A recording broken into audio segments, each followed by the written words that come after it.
कभी कभी इंसान की जिंदगी ऐसी राह पर निकल पड़ती है जहां हर कदम पर सिर्फ कांटे होते हैं, मगर उसी रास्ते में कहीं छुपा होता है रब का इनाम। ये कहानी है एक बूढ़े दरवेश की, जिसने न जंगल की खामोशी से डरा, न भूख की चुभन से टूटा और न ही अकेलेपन से हार मानी। उसका साथी था बस एक गधा, बेजुबान मगर वफादार। लेकिन जो इन दोनों के साथ हुआ, वो सुनकर आपकी रूह कांप उठेगी और दिल गवाही देगा कि सब्र करने वालों को अल्लाह कभी खाली नहीं लौटाता। तो यह सब जन से पहले, अगर आपने हमारे चैनल को अभी तक सब्सक्राइब नहीं किया है तो हमारे चैनल को सब्सक्राइब कर लें और बेल आइकन को दबा दें। तो चलिए शुरू करते हैं। सदियों पहले की बात है। एक दूर दराज पहाड़ी इलाके में एक बूढ़ा दरवेश रहा करता था। दरवेश अब्दुल फकीर। उसकी आंखों में दुनिया की हसरतें नहीं, बल्कि आखिरत की रोशनी थी। वो न किसी बस्ती का था, न किसी खानकाह का। उसकी जिंदगी का हर लम्हा अल्लाह की याद में डूबा रहता था। उसका एक ही साथी था, एक बूढ़ा गधा, जिसकी पीठ झुकी हुई थी लेकिन चाल अब भी मजबूत थी। लोग कहते थे कि यह गधा उस दरवेश के साथ 20 सालों से है, जैसे अल्लाह ने किसी फरिश्ते को जानवर के रूप में उसके लिए भेजा हो। दरवेश हर सुबह अपनी आंखें खोलता, गधे की पीठ थपथपाता और कहता, चलो मियाँ, आज भी रब की बनाई हुई जमीन पर निकलते हैं, कुछ सीखेंगे, कुछ सिखाएंगे। वो दोनों बिना किसी मकसद के जंगलों में निकल पड़ते। कभी ऊंचे दरख्तों के साए में बैठकर दरवेश तस्बीह पढ़ता, तो कभी चट्टानों के ऊपर बैठकर अपने गधे से बातें करता। मगर यह जंगल सिर्फ हरे भरे पेड़ों और ठंडी हवाओं का नाम नहीं था। यहां भूखे जानवर, खतरनाक रास्ते, कांटों से भरे झाड़ और कई बार घने अंधेरे भी थे, जहां सूरज की रोशनी तक नहीं पहुंचती थी। एक रोज दरवेश और उसका गधा गहरे जंगल में भटक गए। उस दिन से न खाने को कुछ मिला, न पानी की एक बूंद। दरवेश ने अपनी चादर फाड़कर गधे के लिए पत्तों का बंडल बांधा और एक झरने की तलाश में निकल पड़ा। 3 दिन बीत गए। दरवेश की आंखों में थकावट उतर आई थी, होंठ सूख चुके थे, मगर उसके चेहरे पर शिकायत का नामो निशान नहीं था। वो बस कहता, ऐ मेरे रब, तूने जब भूख दी है तो तू ही रज़्क़ भी देगा। मैं तो तुझसे ही उम्मीद रखता हूं। गधा भी अब धीरे धीरे थकने लगा था। उसकी सांसें भारी होने लगी थीं। दरवेश ने उसे जमीन पर लिटाया, अपनी चादर से ढका और उसके कान में फूंक मारते हुए कुछ दुआएं पढ़ीं। उस रात जंगल की हवा में अजीब सी सरसराहट थी। ऐसा लगा जैसे पेड़ कुछ कह रहे हों, जैसे कोई नामालूम मखलूक उस दरवेश को देख रही हो। अचानक रात के तीसरे पहर एक रोशनी जंगल के एक कोने में चमकी।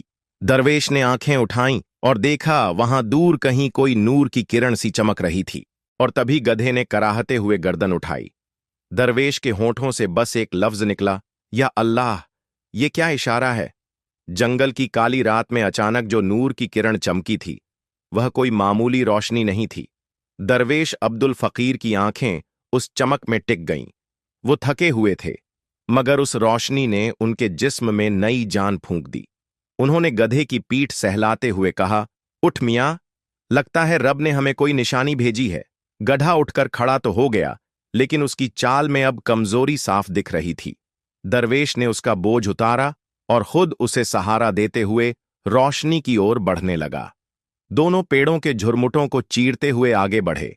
कांटों ने कपड़े फाड़े, टहनियों ने रास्ता रोका, लेकिन इरादा अडिग था। जैसे जैसे वो रोशनी के पास पहुंचे, हवा में एक अजीब सी खुशबू घुलने लगी। ऐसी खुशबू जो न फूलों की थी न मिट्टी की। दरवेश की रूह तक महक उठी। गधा भी शांत होकर जैसे किसी अमन के एहसास में डूब गया। रोशनी के बिल्कुल करीब पहुंचने पर दरवेश ने देखा, एक पुरानी टूटी फूटी मस्जिद के खंडहर हैं। वो दीवारें, जो अब सिर्फ पत्थर थीं, रोशनी से जगमगा रही थीं। और उस मस्जिद के भीतर एक ऊंची आवाज गूंज रही थी, वह सब्र करने वालों के साथ है, वह सब्र करने वालों को देख रहा है। दरवेश का दिल धड़क उठा। उसने वहीं सजदा कर दिया और कहा, ऐ मेरे मालिक, मैं जानता था तू हमें यूं ही बेसहारा नहीं छोड़ेगा। उसने मस्जिद के भीतर कदम रखा। अंदर एक पुराना मिंबर था और उसके सामने रखा था एक सफेद चिराग जो बिना तेल के जल रहा था। कोई इंसान न था, लेकिन हर तरफ अलौकिक सुकून फैला हुआ था। तभी आवाज फिर गूंजी, इस बार और भी साफ, ए दरवेश, तेरा सब्र अब आजमाइश के तीसरे पड़ाव में है। अगर तू आगे भी इसी तरह सब्र करता रहा तो तुझे वह मिलेगा जो दुनिया की आंखें न देख सकें। दरवेश ने कांपती आवाज में पूछा, मगर ऐ मालिक, मेरी तो बस इतनी तमन्ना है कि तू मुझसे राजी हो जाए। गधा मेरा साथी है, इसका साया मेरे साथ रहे, बस इतनी ही दौलत बहुत है मेरे लिए। आवाज शांत हो गई।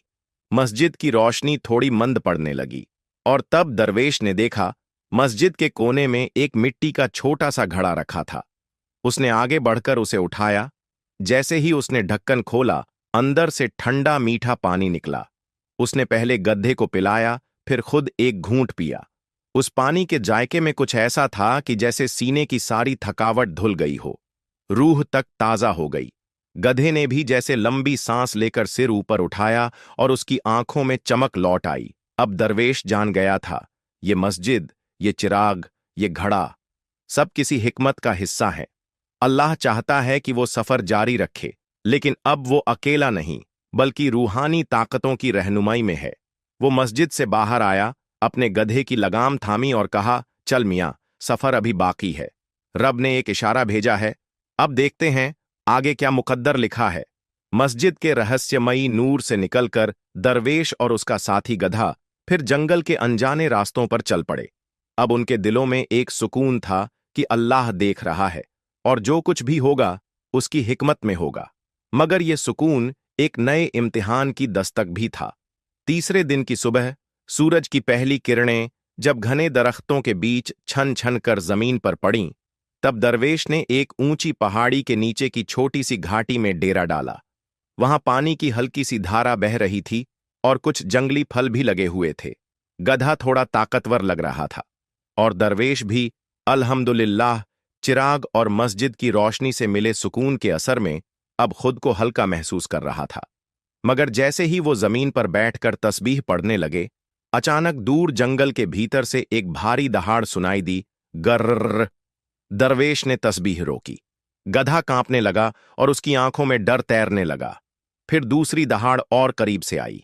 दरवेश ने देखा एक बड़ा भूखा शेर झाड़ियों के पीछे से निकल रहा था। उसकी आंखों में भयानक भूख थी और चाल में शिकारी घात। उस वक्त दरवेश के पास न हथियार था, न बचाव का कोई जरिया, बस एक गधा और उसके पास रब का यकीन। वो गधे के आगे खड़ा हो गया और दोनों हाथ आसमान की तरफ उठाकर कहा, या रब, अगर आज मेरा इम्तिहान है तो मैं तैयार हूं, लेकिन इस बेजुबान जानवर की हिफाजत कर। यह सिर्फ मेरा साथी नहीं, तेरी रहमत का नमूना है।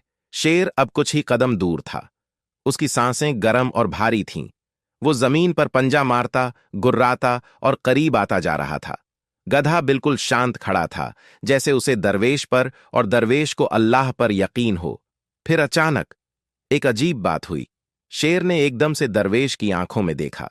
एक पल के लिए ऐसा लगा जैसे वक्त रुक गया हो। दरवेश ने अपने दोनों हाथ फैलाकर शेर की ओर देखा और कहा, आ जा, अगर तुझे मेरा गोश्त चाहिए तो ले ले, लेकिन इस गड्ढे को छोड़ दे।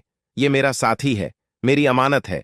शेर ने गर्दन झुकाई और फिर वह दहाड़े बिना चुपचाप दरवेश के पास आया।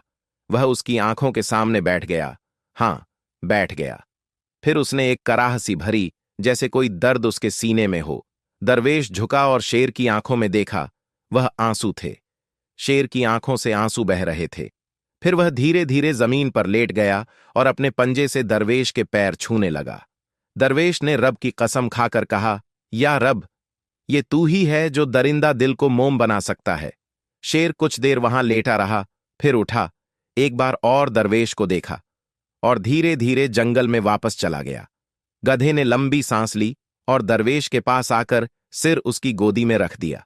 दरवेश ने आसमान की ओर देखा और कहा, आज तूने मुझे दिखा दिया, ऐ मेरे मालिक, कि जब तुझ पर यकीन मुकम्मल हो जाए तो भूखा शेर भी दोस्त बन सकता है। शेर के जाने के बाद जंगल की फिजा में एक गहरा सुकून उतर आया था। मगर दरवेश अब्दुल फकीर जानता था कि सफर अभी खत्म नहीं हुआ। जब अल्लाह अपने बंदों को आजमाता है तो हर मोड़ पर एक नई हिकमत रखता है। कुछ दिन बाद दरवेश और उसका गधा चलते चलते एक वीरान और सुनसान वादी में पहुंचे। वहां दूर एक पुराना कुआं नजर आया, टूटी हुई ईंटें, सूखी मिट्टी और एक जमाना गुजरा हुआ सन्नाटा। गधा प्यासा था और दरवेश को भी अब कई दिन से सही पानी नहीं मिला था। उन्होंने उस सूखे कुएं के पास जाकर देखा तो अंदर कोई आवाज गूंजती सी महसूस हुई। न पानी की छलक, न किसी जानवर की हरकत, बस एक अजीब सी सरसराहट। दरवेश ने कुएं के किनारे बैठकर आंखें बंद कीं और कहा, ऐ रब, तूने हमें इस वीराने में लाकर फिर किसी इम्तिहान के सामने खड़ा किया है। जो कुछ भी इसमें छुपा है, मैं उस पर तेरे भरोसे के साथ आगे बढ़ूंगा। उन्होंने अपने गधे से कहा, तू यहीं ठहर, मैं थोड़ा अंदर झांक कर देखता हूं। जैसे ही उन्होंने कुएं में झांका, अचानक उनके पैरों के नीचे की मिट्टी फिसल गई और वो कुएं में गिर पड़े।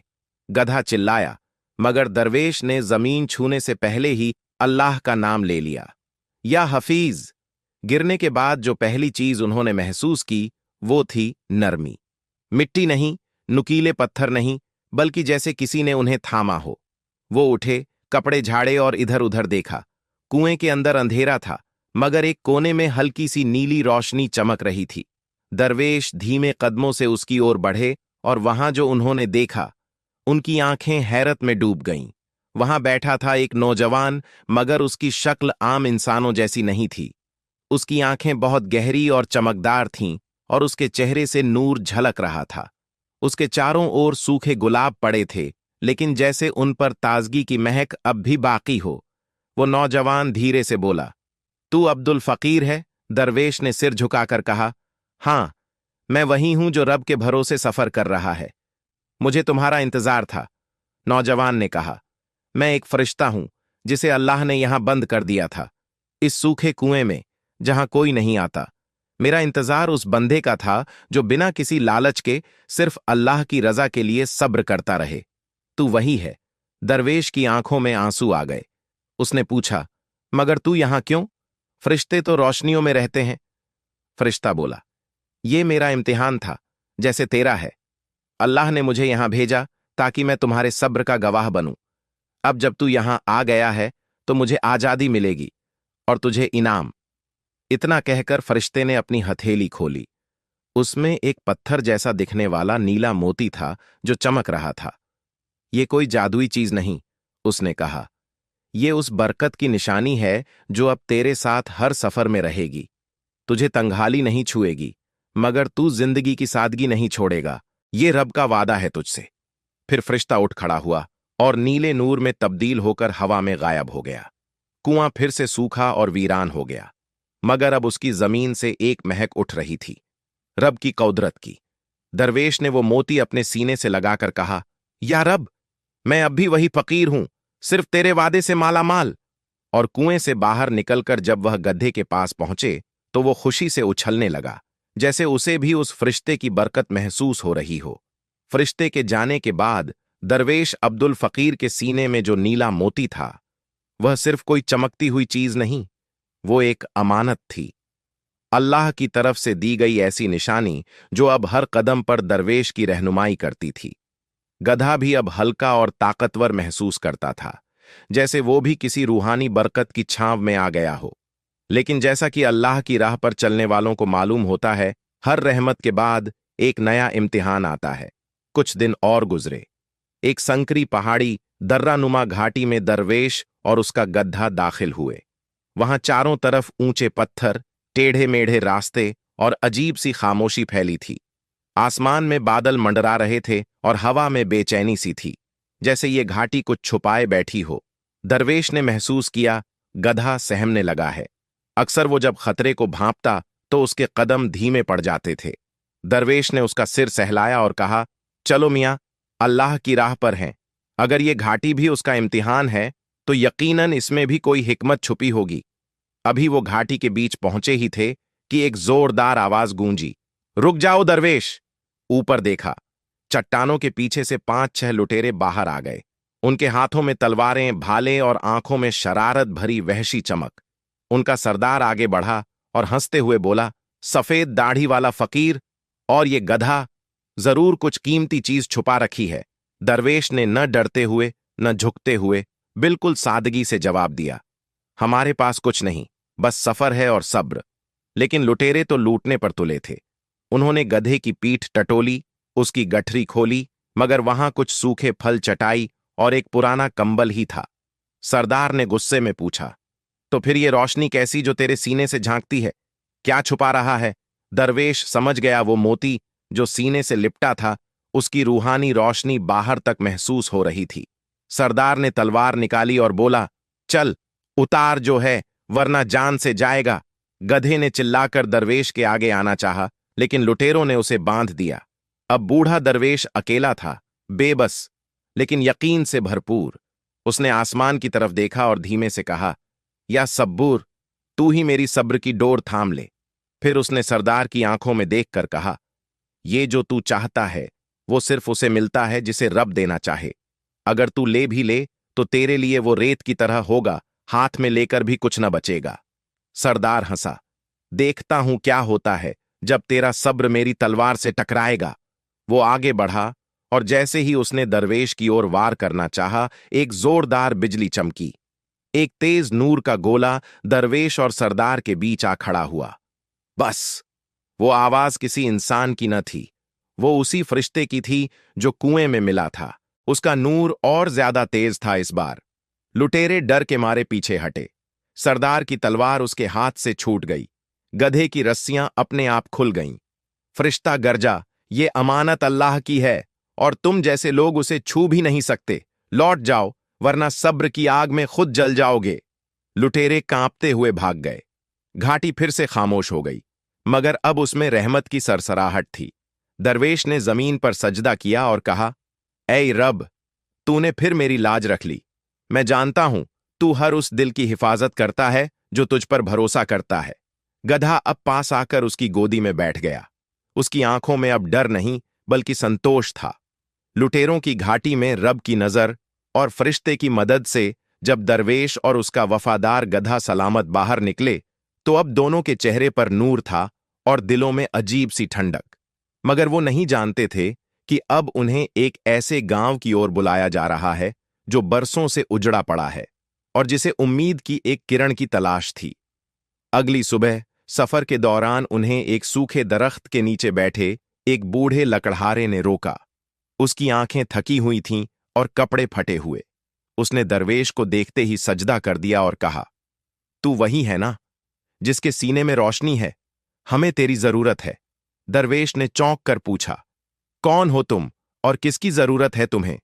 वो बुजुर्ग बोला, मैं बेकस गांव का आखिरी जिंदा दरबान हूं। हमारा गांव एक बार बहुत खुशहाल था, लेकिन एक शाप ने उसे बर्बाद कर दिया।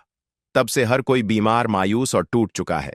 हकीम नाकाम हुए, दुआएं बेअसर रहीं और अब लोगों को यकीन है कि सिर्फ एक नूर वाला दरवेश ही इस तकलीफ को मिटा सकता है। दरवेश ने गधे की आंखों में देखा, जैसे दोनों को ही अल्लाह की तरफ से बुलावा समझ में आ गया हो। उन्होंने इत्तेफाक में सिर हिलाया और कहा, अगर अल्लाह ने मुझे भेजा है तो मैं लौट नहीं सकता। चलो बेकस गांव। जब दरवेश और उसका गधा गांव पहुंचे तो हवा में मायूसी लिपटी हुई थी। सूखे कुएं, झुकी हुई झोपड़ियां और हर तरफ खामोश, बुझी हुई आंखें। छोटे छोटे बच्चे बुखार में तप रहे थे, माएं आह भर रही थीं और बूढ़े लोग जमीन पर लेटे आसमान को ताक रहे थे। एक औरत आई और दरवेश के पांव पकड़कर रोने लगी, बाबा, हमारे बच्चों को बचा लो। वो दिन को रोते हैं और रात को डरते हैं। एक शख्स जोर से बोला, हमने अल्लाह को पुकारा, लेकिन लगता है हमारी आवाज थक गई। अब तेरे जरिए ही कोई किरण आए तो आए। दरवेश ने सारी फिजा को महसूस किया, दर्द, भूख, बीमारी और सबसे ज्यादा उम्मीद की मौत।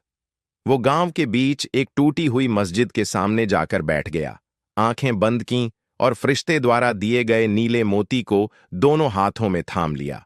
उसने फिजा में एक धीमी आवाज में कहा, या रब्बी, ये तेरे बेकस बंदे हैं। तू मुझे वजह बना, लेकिन रहमत तुझी से आए। ये मोती अगर तेरी रहमत का जरिया है तो इसे मेरे हाथों में असर दे। जैसे ही उसने मोती को जमीन पर रखा, एक चमकदार नूर उस टूटी मस्जिद की मीनार से उठकर आसमान की तरफ गया और फिर वापस पूरे गांव में फैल गया। अगली सुबह गांव की हवा बदली हुई थी। कुएं से पानी टपकने लगा। बीमार बच्चों के चेहरों पर रौनक लौट आई। झोपड़ियों में फिर से आग जलने लगी। लोग हैरान थे, मगर हर कोई जानता था ये न किसी ताबीब का करिश्मा था, न किसी अमीर की मदद। ये रब का इनाम था, एक सब्र करने वाले दरवेश की वजह से। गांव के बुजुर्गों ने कहा, तू सिर्फ दरवेश नहीं, तू हमारी दुआओं का जवाब है। दरवेश ने मुस्कुराकर जवाब दिया, नहीं, मैं कुछ नहीं, सिर्फ एक गधा और एक मोती लेकर चला था, और उस रब की रहमत हर कदम पर आगे बढ़ती रही। गधा भी अब गांव के बच्चों के साथ खेलने लगा था, जैसे वो अब सिर्फ सफर का साथी नहीं, बल्कि रहमत का हिस्सा बन गया हो। बेकस गांव में अब बहार लौट आई थी। दरवेश अब्दुल फकीर और उसका गधा गांव वालों के लिए किसी फरिश्ते से कम न थे। लोग उन्हें फूलों की चादरों से नवाजते, दुआएं देते और रोज सुबह उनके दरवाजे के बाहर पानी और दूध रख जाते। लेकिन अब्दुल जानता था, ये ठहराव नहीं, एक पड़ाव था। रब की राह चलने वालों के लिए सफर कभी खत्म नहीं होता। एक शाम मस्जिद की छत पर बैठे हुए वो आसमान को देख रहा था। चांद की रोशनी में उसका चेहरा सुकून से भरा था। तभी पीछे से किसी ने धीमे कदमों से आकर आवाज दी, अस्सलामु अलैकुम या दरवेश। वो मुड़ा तो सामने एक निहायत रोशन चेहरा था।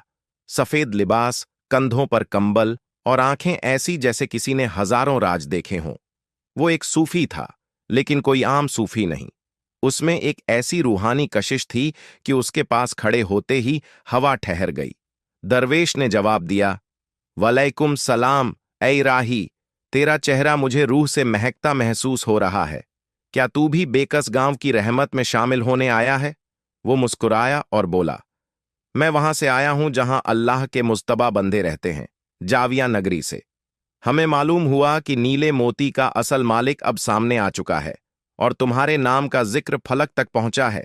दरवेश कुछ सोच में पड़ गया। तो क्या ये सफर अभी खत्म नहीं हुआ? सूफी ने पास आकर उसका कंधा पकड़ा और नर्म लहजे में कहा, नहीं, अब तुम्हारा सबसे बड़ा इम्तिहान शुरू होने वाला है। वो मोती जो तुमने सीने से लगाया है, उसकी तलाश सदियों से जिन और इंसानों ने की है। अब वो जान चुके हैं कि वो कहाँ है, और उनमें से कुछ वो हैं जो उसे हथियाकर दुनिया को फितनों से भर देना चाहते हैं।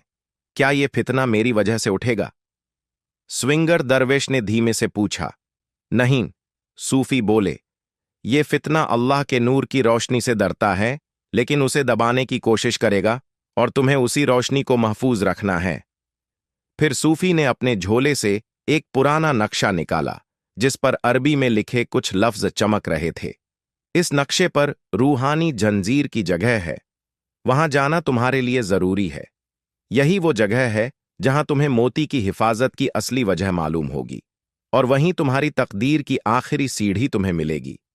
जब दरवेश ने सूफी से विदा लेकर गड्ढे के पास जाकर उसे सफर के लिए तैयार करना चाहा, तो उसने अजीब तरह से जमीन पर अपने पैरों से गोल घेरा बनाना शुरू किया, जैसे कोई निशान बना रहा हो।